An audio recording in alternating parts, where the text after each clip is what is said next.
갈빈의 기독교 교리 강론, 지난주에 계속 이어서 하겠습니다. 우리는 이 성경에 대해서 계속해서 지금 몇 주째 성경에 대한 말씀을 다루는데, 오늘은 성경은 과연 믿을 만한 것인가 하는 그 주제를 가지고 이 말씀을 우리가 살펴보겠습니다. 성경은 과연 믿을 만한 것인가?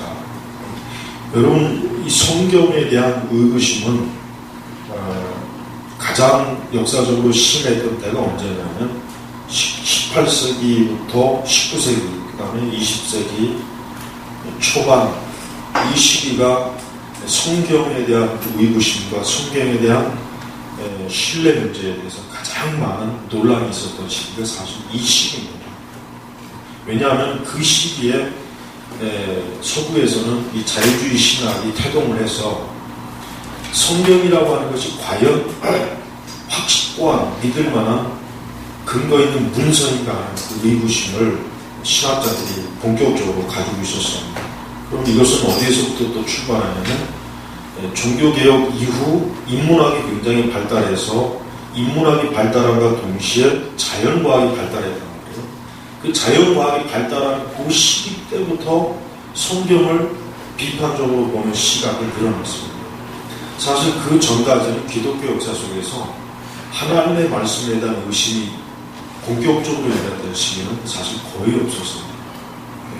이 말씀이 정경이냐 아니냐, 그러니까 이 말씀이 보다 신뢰할 만한 것이냐 아니냐, 물론 이런 논란은 있긴 했지만 이것이 하나님의 말씀이라고 받아들이기 어렵다, 믿을 수 없다, 신뢰할 수 없다, 이것은 계시된 영감의 문서가 아니라 사람이 지은 저자의 생각과 의도와 뜻이 들어간 그런 종교적인 문서라고 하는 그 본격적인 그런 주장을 언제 했냐면 바로 독일에서부터 자유주의 신학이 태동한 그 시기부터 그런 의문점이 이제 교회 신학교 안에서 생겨나고 그것이 나중에 교회 속으로 파고드는 것입니다.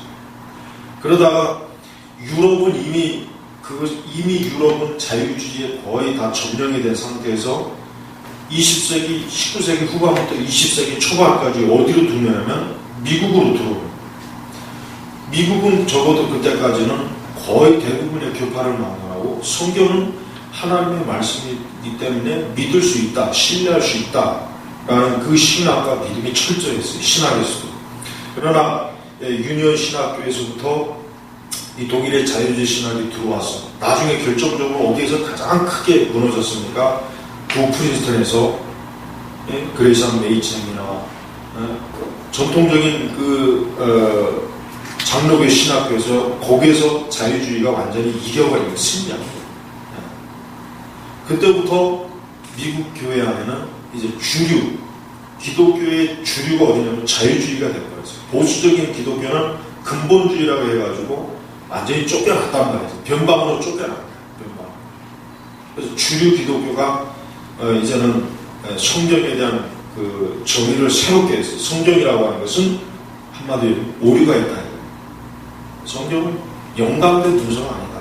성경은 각 시대의 저자들과 역사적인 관점, 여러 증거 본문을 볼 때 성경엔 많은 오류가 있고 성경은 단순히 우리가 종교적으로 신앙적으로만 의지할 뿐 그 이상의 어떤 권위는 없다. 이런 주장들이 이제는 보편적으로 다 받아들였다. 지금도 역시 마찬가지입니다. 지금도 여러분 자유주의 신학을 하는 사람들은 여전히 성경은 인간의 즉 신적 기초로 된 영감이 아니라 인간에 의해서 이 성경은 구성된 그런 문서이기 때문에 우리는 성경에 오류가 없다고 받아들이는 것은 잘못된 것이다. 여전히 지금도 그렇게 얘기하고 있습니다.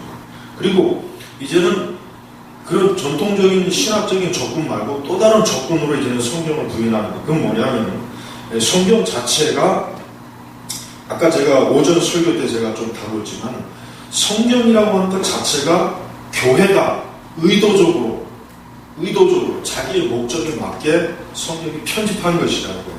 그래서 도마 복음이니 어떤 그 외경이나 위경을 교회가 일부러 기독교의 어떤 진실한 역사가 드러나는 걸 꺼려해서 무서워해서 두려워하기 때문에 그걸 숨겼다. 자료를 숨기고 삭제해서 이 성경을 종교적인 권력자들과 정치적인 권력자들에게 맞게 새롭게 만들어낸 것이 성경이다. 지금 그런 식으로 이제 성경을 부인해요. 이게 또 다른 영역의 전쟁이라고. 신학적인 관점으로 들어오는 것은 이미 보수적인 신학에서, 보수적인 우리 기독교 신학계에서, 성경 신학계에서 충분히 다 방어를 했는데, 이제는 뭡니까? 사라진 경전, 외경 해가지고 마치 뭡니까? 이 성경은 원래 진짜 성경이 아닌데, 이 진짜 성경이 아닌 것을 교회 권력자들이 자기들에게 권력을 계속 누리고 지키기 위해서 이 성경을 편집한 것이다. 이제 그렇게 또 두고두고. 그러니까 마귀는 기독교 역사를 보면 이 성경에 대한 왜곡과 이 성경을 어떻게 해서든지 사람들에게서 성경은 믿을 만하지 못한 문서다. 이 성경이라고 하는 것은 우리가 그 성경의 말씀을 믿고 거기에 우리의 모든 것을 걸기에는 이 성경은 불완전한 것이다. 사단은 이런 시도를 아주 수도 없이 계속해서 반복했어요. 사실은 초대 교구 시대에도 성경 논쟁은 있었어요.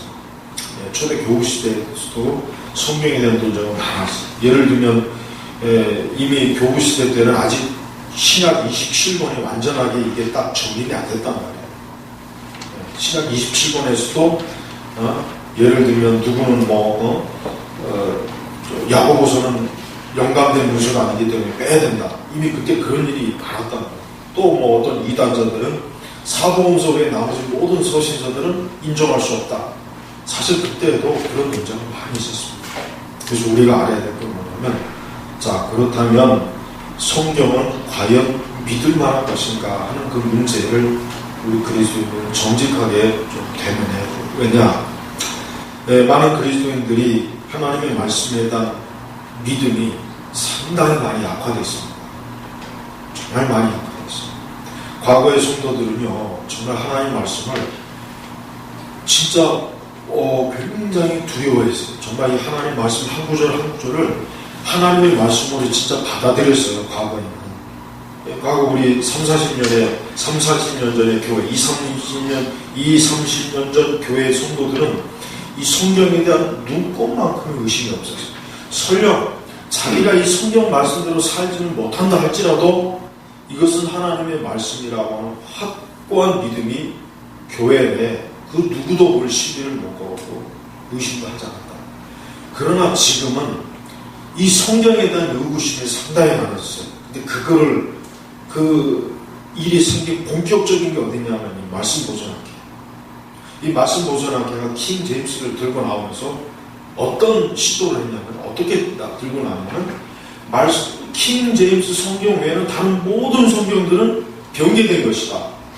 그래서 삭제되었고, 첨가되었고, 잘못 번역되었고, 그걸 말씀 보존학회에서 굉장히 막 들고 나왔다. 그때부터 사실은 어떤 일을 보냐면, 우리 한국 교회 내에 기존 성경에 대한 불신이 굉장히 많았어요. 그래서 대한성서공회가 개혁 개정판을 신속하게 왜 번역을 서두르려냐면 그런 문제 때문에 그래요. 그런데 개혁 개정판도 사실은 번역상에 오류가 많아요. 예. 그러다 보니까 이제 보수적인 합동 측 그 계열을 돼가지고 이제 바른 성경을 또 번역을 했고, 그다음에 킹 제임스 내 진영에서도 그 그리스도 예수라는 출판사에 예전에 안티오크 거기에서 새롭게 또 킹 제임스를 번역해야 된다. 네. 그러다 보니까 일반 신자들의 마음속에 무슨 생각이 들었냐면, 그렇다면 우리가 이제까지 알고 있는 성경이 믿을 만한 성경이 무엇이냐. 저한테도 종종 그 카페에서 회원들이 질문해 오는 것 중에 하나가 뭐냐면, 어떤 성경이 제일 좋은 성경이냐는 걸 가장 많이 묻더라고요. 이런 질문이 많이 들어와요. 어떤 성경을 그럼 목사님 봐야 됩니까? 그래서 저는 이제 킹 제임스 성경을 좀 봐야 되는데, 요즘에는 제가 좀 바른 성경을 주로 봐요. 바른 성경을. 저도 바른 성경을 지금 계속 보고 있는데, 물론 바른 성경도 뭐 사실, 근데 바른 성경은 굉장히 깔끔하게 번역이 됐어요. 아주 진짜 군더더기가 없어요. 그리고 바른 성경이 좋은 점이 뭐냐면, 추가적인 그 본문 외의 것을 난해주로 확실하게 밝혀놨다는 거. 다른 이제 성경 사본에는 이러한 구절도 있다 하는 것을 확실하게 드러냈더라고요. 근데 킹제임스는 그것을 경전으로 싹 이미 들어보냈다. 그래서 제가 추천하는 것은 뭐냐면 그리스도 예수 안에서 나온 킹제임스 성경 번역판하고 다른 성경을 비교해서 보면 참 좋습니다. 그렇다고 해서 그리스도 예수 안에 그 사람들이 주장하는 세대주의는 받아들이면 안 돼요. 그건 제가 항상 미리 얘기를 해요.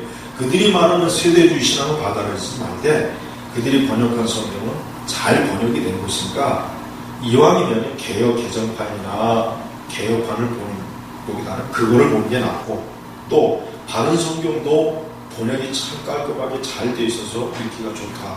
그걸 제가 그렇게 추천하고 있습니다. 자, 이렇게 신자들의 마음속에 성경이 과연 믿을 만한 것인가라고 하는 의심의 씨가 뿌려지면 어떤 현상이 벌어집니까? 하나님의 말씀에 대한 신뢰감이 하지. 그렇지 않겠습니까? 우리도 그렇잖아요. 이 말씀이 정말 하나님의 말씀이라고 믿다가 번역상의 오류니 사본상의 오류니 뭐 이런 얘기를 듣다 보면은 전에는 하나님의 말씀이라고 확고하게 믿었는데 이제는 좀 뭔가 약간 좀 의심이 되는 거예요. 이게 진짜 하나님의 말씀입니다. 그러나 우리가 분명히 알아야 될 것은 성경의 말씀은 그 내적 증거나 외적 증거를 볼 때 하나님의 말씀이 명확하다는 것, 이것을 우리는 반드시 알고 있습니다. 특별히 내적 증거, 내적 증거. 수많은 기독교 역사 속에서 많은 사람들이 성경 그 자체를 읽어볼 때 다른 모든 그 일반 문서나 문학이나 철학이나 다른 모든 종교적인 문서들과 비교했을 때 성경을 읽어보면 읽는 그 순간에 이것은 하나님의 말씀이라고 하는 확고한 증거를 갖게 된다는 거죠. 그러니까 그게 내적 증거라. 물론 외적 증거가 있어요. 외적 증거는 뭡니까? 사본상의 문제와 번역의 문제, 그 다음에 성경 저자의 문제, 성경 기록 연대, 이런 것들을 살펴봤을 때 이것은 성경이 하나님의 말씀이라고 하는 외적 증거도 있어요. 근데 저는 우리 기독교인들에게서 가장 근본적인 것은 내적 증거라고 확실하게 못을 받고 싶어요. 그 이유는 뭐냐면 여러분이 한번 진지하게 성경을 한번 읽어보시기 바랍니다. 오늘 9절의 말씀을 보면은 청년이 무엇으로 그 행실을 깨끗게 하니까 주의 말씀을 따라 삼갈 것입니다. 주의 말씀에 따라 인간을 가장 완전하게 온전하게 해줄 수 있는 말씀이 무엇입니까? 성경 외에는 없다는 거예요.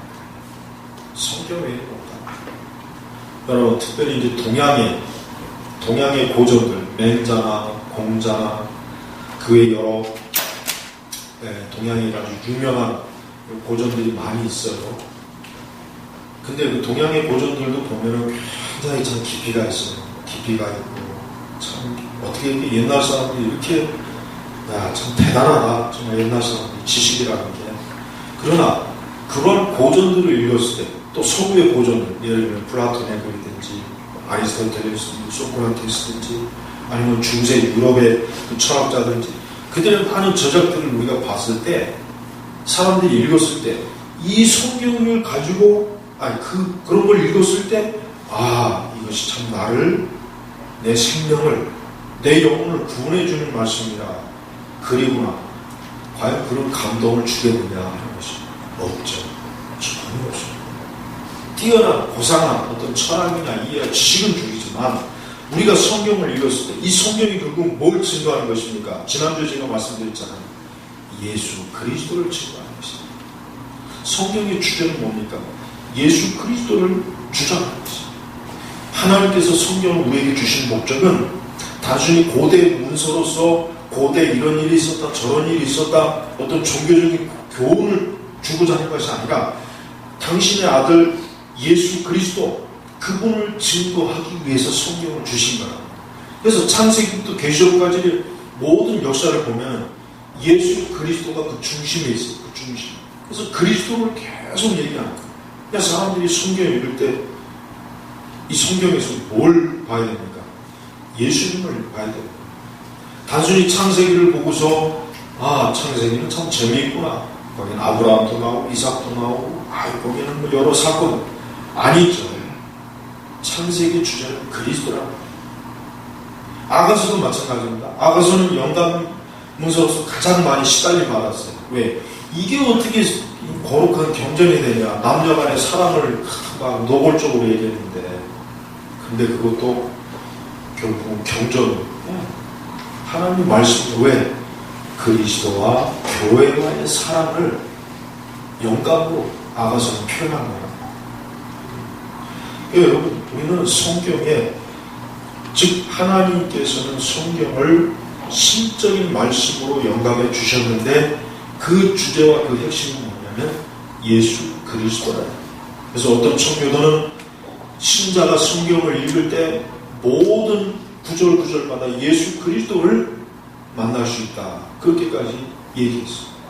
그래서 우리는 성경을 읽을 때 그리스도, 그곳에서 만나고 그리스도가 어떠한 분이시고 그리스도를 통해서 하나님께서 우리에게 주신 구원과 생명을 말씀을 통해서 얻게 하신 것입니다. 그래서 바로 그와 같은 이유로 성경을 믿을 수가 있다는 거예요. 두 번째는 성경은 과연 믿을 만한 것인가 했을 때 우리 두 번째 반드시 살펴야 될 게 있습니다. 그건 뭐냐면 결국 인간은 자기가 살고 있는 사회와 시대의 영향을 받게 돼 있어요. 오늘 우리 시대는 어떤 세대예요? 종교다원주의와 그 다음에 전 세계적인 어떤 공동체, 연합체적인 분위기가 물씬 풍기는 세대라는 거예요. 그 다음에 오늘 우리 세대는 이 포스트 모더니즘의 영향에 의해서 어떤 절대적인 가치가 없다고 하는 시대라고. 도덕이나 윤리까지도 그거는 그 사람에게, 개인에게 주어진 판단으로 하는 것이지 정해진 기준이 없다는 거예요.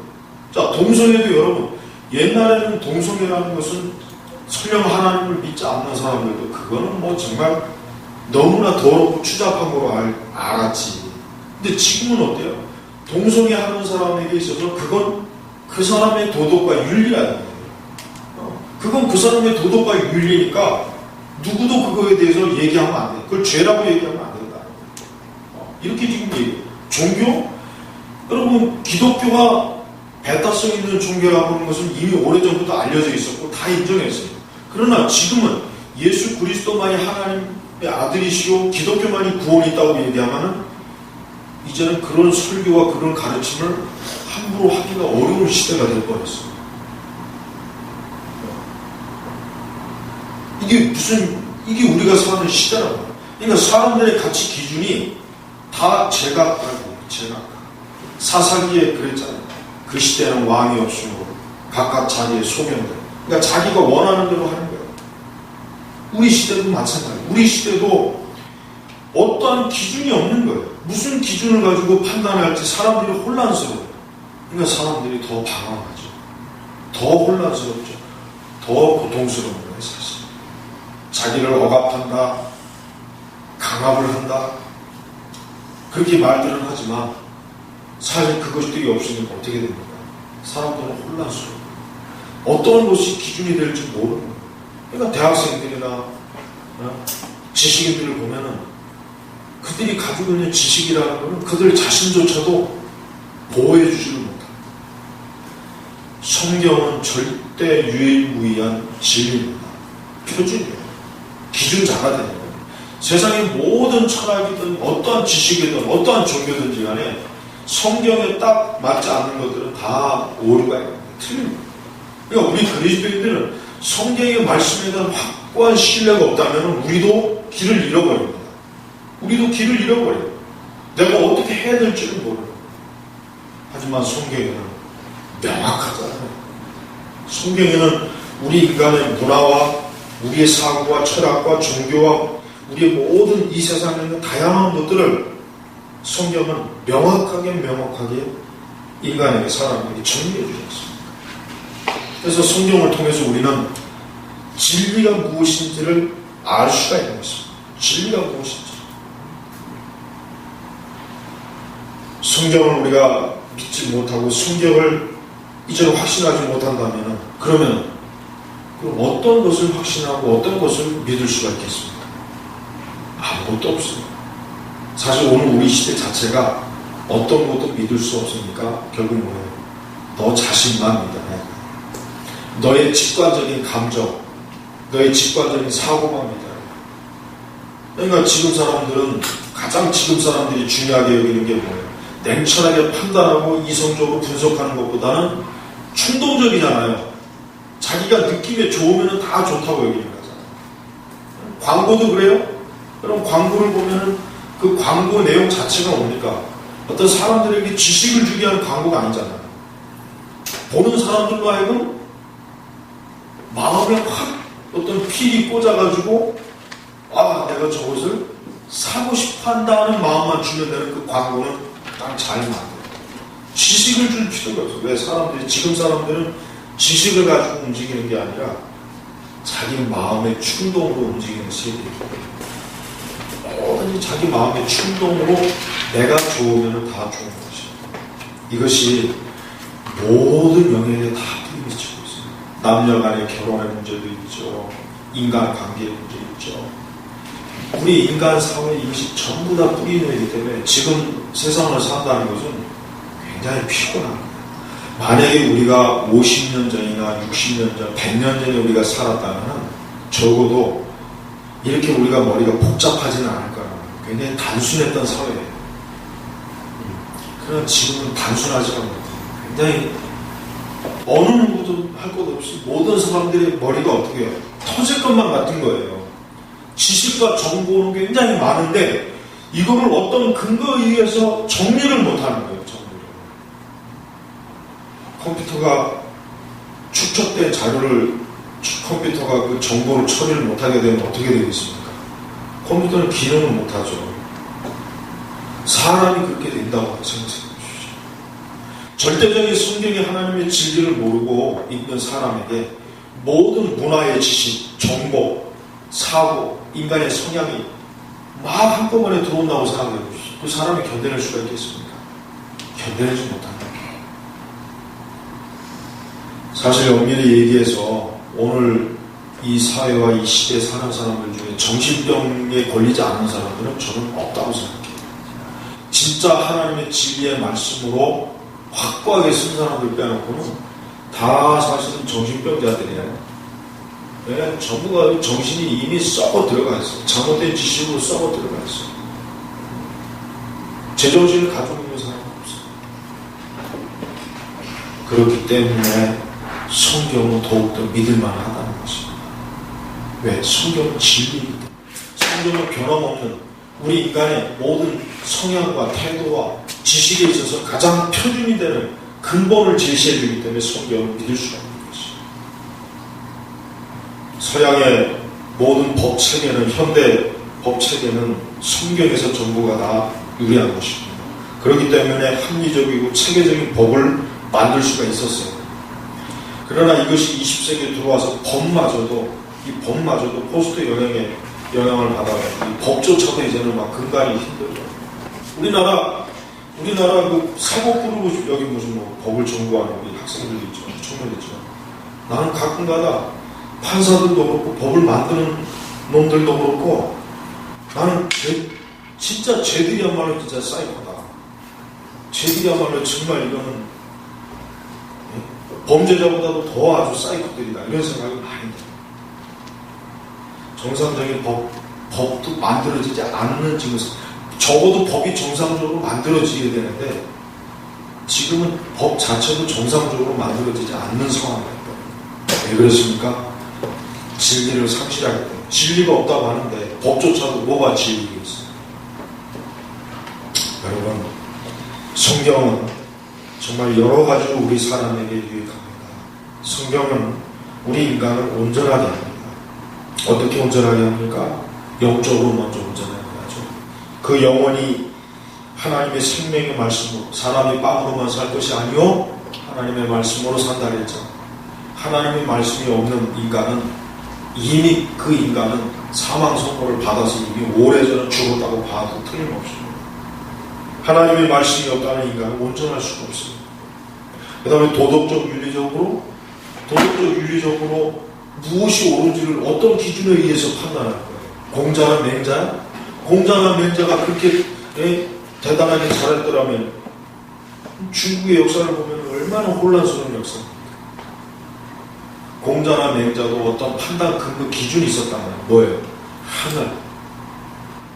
고대 사람들은 이 하늘이라고 하는 근거 기준이 있었다. 비록 하나님에 대해서 명확하게 몰랐지만 적어도 이 세상을 통치하고 다스리는 하늘의 존재가 있다는 공자나 맹자도 그 하늘을 의식해서 자신들의 그 도덕 체계를 세운 거란 말이에요. 그걸 알아야 된다. 그러니까 하나님을 부인하고 부정하면 하나님을 모르는 공자나 맹자보다도 못하는 인간, 짐승이에요. 사람이 하나님의 진리를 알지 못하면 사실 짐승보다도 더 나을 게 없습니다. 솔직한 얘기예요. 더 나을 게 없는 거예요. 성경은 영적으로, 도덕적으로, 윤리적으로 인간을 온전하게 하는 것입니다. 오늘 9절 말씀을 우리 모두가 확실하게 알아야 됩니다. 청년이 무엇으로 그 행실을 깨끗게 하리까? 주의 말씀을 따라 삼갈 것입니다. 행실을 깨끗게 하려면 무엇을 변화시켜야 되겠습니까? 그 마음을 변화시켜야 되잖아요. 마음을 변화시킬 수 있으려면 하나님의 말씀 외에는 안 돼요. 도덕이나 윤리 가지고 되는 게 아니에요. 도덕이나 윤리 시험 100점 못 맞으면 그건 바보 천치제예요. 그렇죠? 누구나 다 그건 다 맞을 수 있는 거예요. 그러나 그 도덕과 윤리를 실제적으로 인간이 철저하게 자기 삶 속에서 적용할 수 있는 것은 뭡니까? 오직 진리로만 되는 것이죠. 진리가 아니면 될 수가 없어요.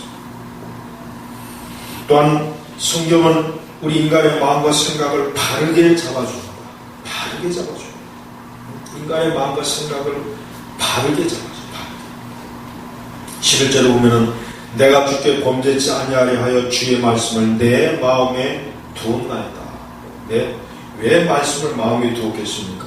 그건 자기의 마음과 생각을 바르게 잡을 수 있는 것은 말씀밖에 없기 때문에 하나님 말씀. 여러분 우리나라 지금 보면은 엊그제도 신문에 나왔지만은 전국의 초등학교, 중등학교, 고등학교 보면은 일진이니 뭔지 아는 이 쓰레기 같은 놈들이 학교마다 그렇게 많다고 해요. 나는 이놈의 나라 이 교육부가 뭐하는 곳인지 나는 이해가 안 가요. 그런 놈들을 전부 다 잡아다가 그 못된 놈의 벌을 확 뜯어 고쳐야죠. 그걸 그냥 놔두고 있었다. 학생 인권이 어쩌고 하면서. 근데 고통은 누가 받습니까? 우리가 다 받잖아요. 부모가 받고 자식들이 받고. 온갖 방법 다 쏟아내봐야 소용이 없어요. 그래서 지금 초등학교 그 일부 학교에서는 도 있죠. 뇌 그 뭐라 그러죠? 뇌로 다스리는 그런 거 있잖아요. 뇌호흡 같은 프로그램도 지금 시범적으로 들어와서 이 아이들을 좀 이렇게 바로 잡을 수 있었잖아요. 그런 시점을 여러분 학교에서 학교 수업하기 전에 주기도문 하고 선생님이 기도하고 십계명 하루에 매일 10번씩 매일 외우게 해보십시오. 그러면 다 잡힙니다. 그거 이미 미국에서 그렇게 했어요. 미국에서도 이미 1960년대까지는 학교 문제라는 게 없었어요. 공립학교에도 문제가 없었단 말이에요. 근데 그걸 케네디가 전부 다 폐지시켜버렸단 말이에요. 그 뒤부터 얼마나 문제가 많습니까? 그러니까 인간이라고 하는 존재는 하나님의 진리의 말씀 외에는 그 다스릴 어떤 다른 무기가 없어, 수단이 없다. 아무리 법을 잘 만들고 제도를 만들고 물론 그런 것도 있어야 되겠지만 그러나 그것 가지고는 한계가 있다. 여러분 인간의 마음과 생각을 바르게 잡으시는 것은 오직 하나님의 진리의 말씀뿐입니다. 그럼 가장 중요한 것은 인간의 영혼을 구원케 하는 진리가 성경의 진리입니다. 사람이 모든 것을 다 잃는다고 해도 그의 영혼을 잃으면 안 됩니다. 예수님, 우리는 성경에서 온 천하를 얻는다고 해도 자기 목숨을 잃는다고 해요. 그게 무슨 가치가 나요? 거기서 말하는 것 그 뭡니까? 육신의 생명을 말하는 게 아니죠. 영혼이요.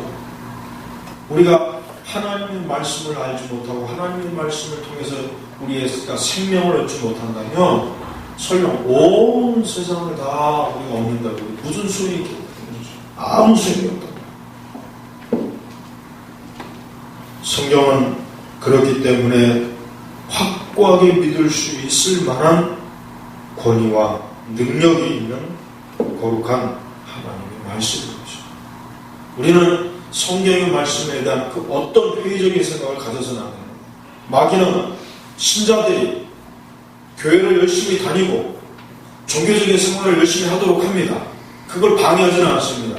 그러나 하나님의 말씀을 믿는 데 있어서는 마귀는 집요하게 회방합니다.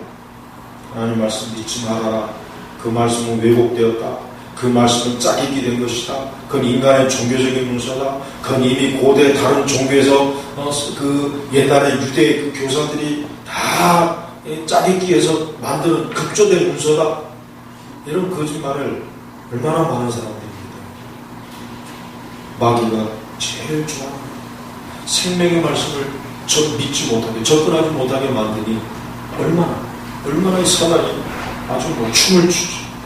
여러분, 하나님의 교회를 약화시킬 수 있는 가장 좋은 방법이 뭐냐면 다른 게 아니에요. 성경의 진리만 왜곡시키면 다 되는 것이에요. 성경의 진리만 왜곡시키면 교회에 무너지는 것은 아무것도 아니에요. 겉으로는 교회가 화려하게 쓸 수는 있지만 그 속에 하나님의 진리가 없으니까 그 속에 있는 것들은 전부가 다 뭡니까? 공동묘지 해골이나 다름없는 것이에요. 공동묘지 사람이 재앙비만 하고 뭐하겠어요? 다 죽은 시체들이 누워가지고 뻗어 있는데, 흙이 되고 썩어 있는데, 여러분 절대로 성경을 회의적으로 바라보지 마십시오. 제발 여러분 주변에 있는 불신자들하고 얘기할 때 여러분은 성경적인 사고방식과 성경적인 생각과 성경적인 마음과 성경의 진리로 가지고 그들하고 대화하셔야 돼요.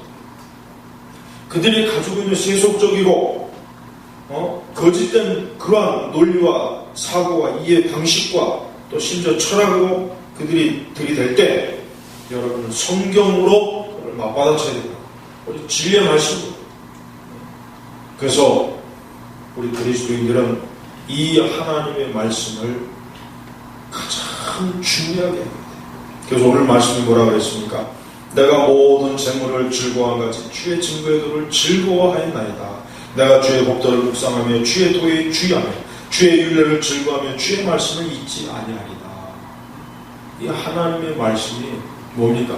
철저하게 우리 속에 아주 뼛속 깊이 새겨지라는 얘기예요.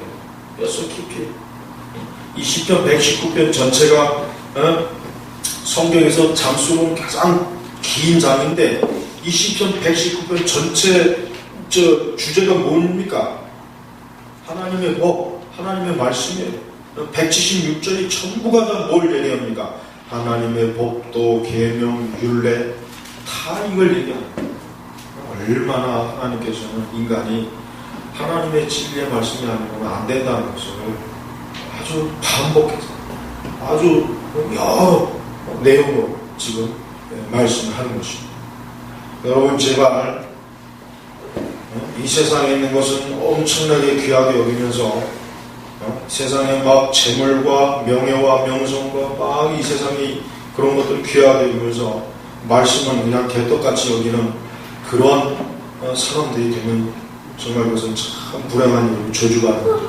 지금 교회들은 그러한 사람들이 많습니다. 저들은 실제적으로 하나님의 말씀을 믿지 않는 자들이에요. 하나님의 영광론을 아무리 믿어도 뭐하겠어요. 실제로 그 말씀을 나는 조금도 그 말씀을 내 영혼도 내 마음도 내 지식도 내 자신도 내 인생도 걸고 싶지 않은데 그게 무슨 소용이겠어요. 영광론을 아무리 잘하고 이것이 하나님의 말씀입니다. 아무리 외치면 뭐하겠습니까. 그 하나님의 말씀에 의해서는 조금도 눈꽃만큼도 따라가지 않는데 그럼 여러분 성경을 믿을 만하다는 것을 여러분 꼭 여러분 확신해야 돼요. 성경의 말씀이야말로 가장 확고하고 증명된 이미 내적으로 외적으로 증명된 영감된 하나님의 말씀이라는 것을 분명히 하십니다. 만약에 여러분이 이 믿음과 이 진리를 이것을 여러분이 만약에 계속 혹 여기에서 만약에 벗어난다면 여러분에게 이제 더 이상 답이 없어요. 더 이상 여러분에게 주는 어떤 답이 없어요. 참된 진리에는 외면한 이상 다른 답은 없는 것이죠. 아무쪼록 이 하나님 말씀이 우리 심령 속에서 우리 마음 속에서 확고하게 이것이 있을 때 이 말씀이 나를 지키고 나를 인도하고 나를 보호하는 거예요. 119편 6절에 보면은 내가 주의 모든 계명에 주의할 때는 부끄럽지 아니하리다. 부끄럽지 않아요. 하나님 말씀의 진리에 따라서 살아가는 사람은 부끄러움을 당하지 않는다. 그런데도 사람들은 거꾸로 여기죠. 부끄러움과 수치를 당하지 않으려고 하나님의 율례, 계명을 왜곡하고 무시하고 불순종하고. 근데 시간이 지나고 보니까 결국은 그것이 오히려 자기를 더 올가매는 그물이 되고. 여러분, 그 어떤 핑계도 되면 안 돼요. 그 어떤 합리적인 이유도 될 필요가 없어요. 이것이 하나님의 말씀이냐 아니냐 이것만 따지면 돼요. 이것만. 다른 건 다 필요 없어요. 오직 이것만. 이것에 주의하는 사람은 부끄럽지 아니하리다.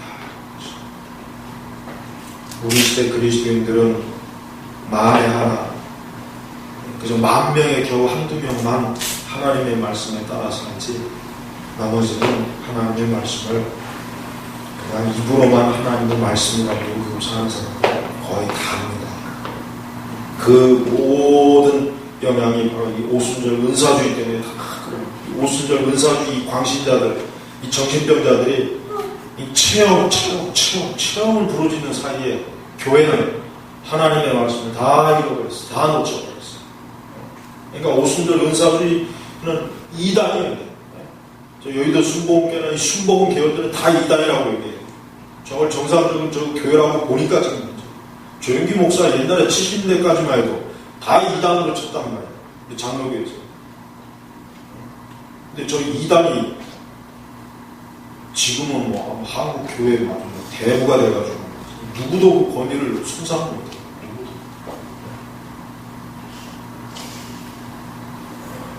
하지만 진리는 그 어떤 것에도 여러분 절대로 부러지거나 무너지는 것이 아닙니다. 하나님의 진리는 하나님의 말씀이고 하나님의 살아계시기 때문에 그 누구도 하나님의 진리를 대적하고 왜곡해서는 살 수가 없어요. 여러분 제발 성경을 믿을만하다가 아니라 성경은 반드시 믿어야 합니다. 성경을 분명하게 믿어서 그 사람이 그 성경으로 인하여 살 수 있다. 생명을 얻을 수 있다. 제발 지금 성경을 얼마나 많이 공격하는지 말도 못해요. 지금 여러분 그와 같은 믿음을 절대로 잃지 않도록 성경의 말씀을 항상 가까이, 성경을 귀하게, 성경의 권위가 유일하다는 것, 절대적이고 유일하다. 이거는 세상에 2쪽이 나고 100쪽이 나도 이것만큼은 틀림없는 진리라는 거 아시고, 아무쪼록 여러분 자신이 하나님의 말씀에 따라 삼가는 그런 사람들을 주의 이름으로 축복합니다. 기도하겠습니다. 하나님 아버지 감사합니다. 지금 우리 시대는 성경을 회의적으로 바라보는 것이 얼마나 지금 유행하는지 모릅니다. 교회 안에 있는 사람들조차도 성경을 우습게 여기고 성경을 대단치 않게 여기는 그러한 풍조가 가득한 그러한 세상이 됩니다.